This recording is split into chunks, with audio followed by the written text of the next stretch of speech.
barnoonni chaanala karaa haqaa irratti baratamu akka dhufaa jiru kanatti wal dura duubaan qopheessine kan isiniif dhiyeessinu taha. Dhaggeeffattootaa fi hordoftoonni chaanala karaa haqaa jalatti argamtan akkatti dhiyaattanii qoodarraa fudhattan kunoo affeeramtan.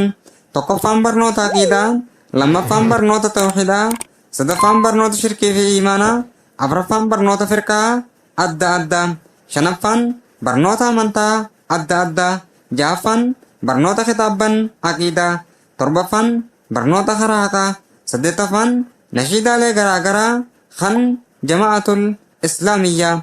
Kanneen armaan olii kanaa fi kan biraatis ta'ee afaan keenya afaan oromootiin kan isiniif kenninu taha.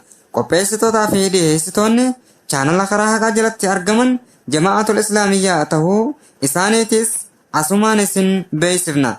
Chaanala karaa haqaa wajjin turtii gaarii isiniin jenna.